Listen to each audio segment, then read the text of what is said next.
Hello everyone, welcome back to my channel. তো কেমন আছো তোমরা? আশা করছি সকলে ভীষণ ভালো আছো, সুস্থ আছো। আর এই যে সকাল সকাল তোমাদের সাথে ফ্রেশ ফ্রেশ সবজি দিয়ে আজকে ব্লগটা শুরু করছি।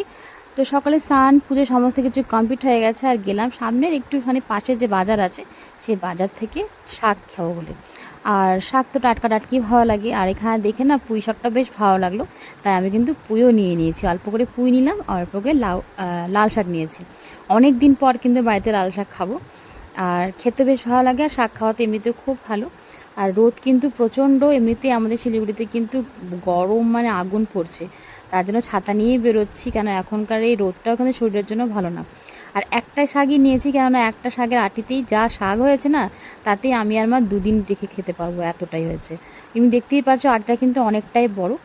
আর পুঁইও অল্প করে এনেছি, তাও আমাদের দুজনের জন্য না অনেকটাই হয়ে যায় এটা, কেননা আমি আর মাই খাওয়ার মধ্যে আছি। আর দিদি যখন আসে তখন হয়তো তাও একটুখানি খাওয়া টাওয়া হয়, কেন ও খায়, আবার গুনগুনও খায়, কিন্তু আমি আর মা কত আর খেতে পারবো, তার জন্য এক মুঠাই এনেছি শাক, তাতেই আমাদের যথেষ্ট।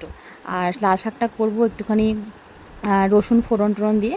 তার আগে না মাছগুলো ভাজা করে নিচ্ছে, আর মাছ ভাজার পরে যে তেলটা বেঁচে যাবে সেই তেলের মধ্যেই কিন্তু লাল শাকটাও করা হবে, তাহলে কিন্তু খেতে বেশি ভালো লাগবে আরও। আর মাছগুলো আমি একটুখানি ওপর দিয়েও কেটে নিয়েছিলাম, যাতে লবণ হলুদটা খুব সুন্দর করে ঢোকে। যেহেতু মাছ ভাজা খাবো সেই জন্যই কিন্তু এভাবে কেটে নিয়েছি।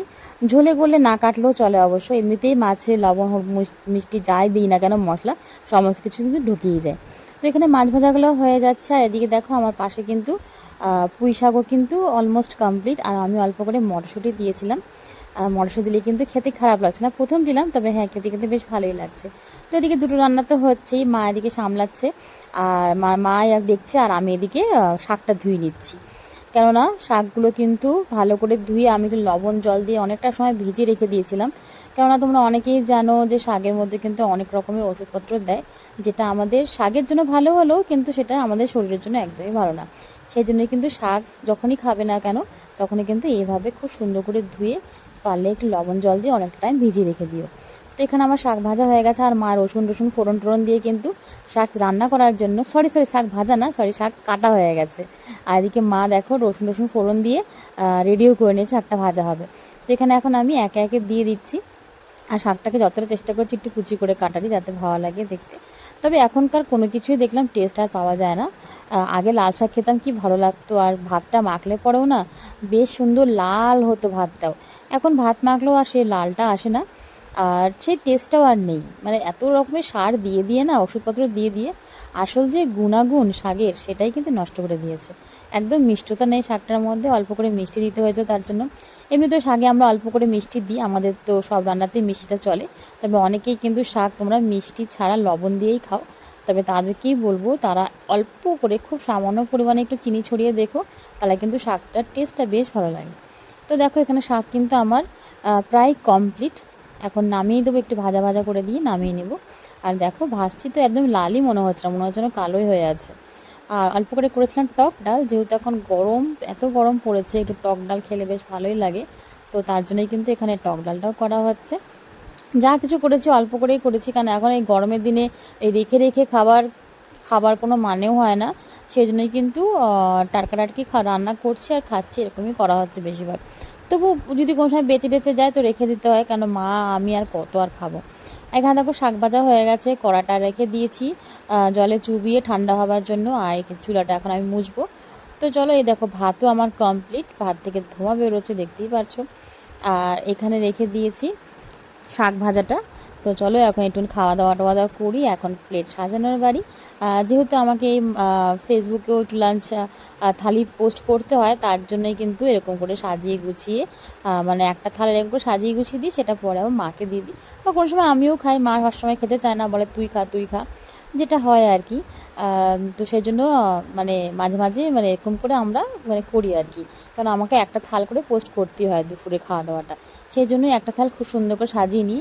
আর এমনিতেও তোমরা অনেকেই জানো আমি কিন্তু যদি মানে পোস্ট নাও করি, তাও কিন্তু যদি নর্মাল থালাতেও খাই না, তাও সেটা সাজিয়ে গুছিয়ে খাই, কেননা বরাবরই আমার অভ্যাস, আমরা যখনই খাওয়া দাওয়া করি একটুখানি সাজিয়ে গুছিয়ে খেতেই ভালোবাসি। ওই একই থালার মধ্যে ডাল তরকারি ভাজা সমস্ত কিছু নিয়ে ঘেটে খেতে একদমই ভালো লাগে না। মানে প্রেজেন্টেশনটা খুব সুন্দর করে দিয়েই খাওয়া দাওয়াটা করলে না, খাওয়া দাওয়ার যে সৌন্দর্যটা সেটা আরও বেড়ে যায়। কারণ এত কষ্ট করে আমরা রান্নাবান্না করি, সেই রান্নাবান্নাটাকে হুড়োহুড়ি করে নাকে মুখে না খেয়ে একটুখানি স্বাদ নিয়ে ভালো করে খেলেই তো ভালো, বলো তো। আর এখানে দেখো মাও কিন্তু আমাকে হেল্প করছে সাজিয়ে দেওয়ার জন্য, স্যালাডগুলো মা রেডি করে নিচ্ছে। আর এখানে আমি একে একে এখন যেগুলো রান্না করা হয়েছে সমস্ত কিছু বেড়ে নিচ্ছি। আর এখন তো প্রত্যেক দিনই পাতে কিন্তু স্যালাডটা একটু বেশি করে রাখি, আর ভাতের পরিমাণটা অল্পই রাখি। কেননা একটুখানি চেষ্টা করতেছি কম খাওয়ার আর স্যালাড দিয়ে পেটটা ভরে রাখার। আর স্যালাড খাওয়া তো এমনিতেও ভালো খুব, তো সেই জন্যই কিন্তু মানে এভাবেই এখন মানে একটু স্যালাডটার পরিমাণটা বেশি রাখি। আর দেখো ভাতের ওপরে মা একটা লঙ্কা দিয়ে দিল, তবে লঙ্কাটা একদমই ঝাল ছিল না। তাও দেখে মনে হচ্ছে না কত যে ঝাল হবে, কিন্তু লঙ্কাটা ঝালই ছিল না। আর এখানেও নিয়ে নিয়েছি, এটা কিন্তু আমার থালাটা।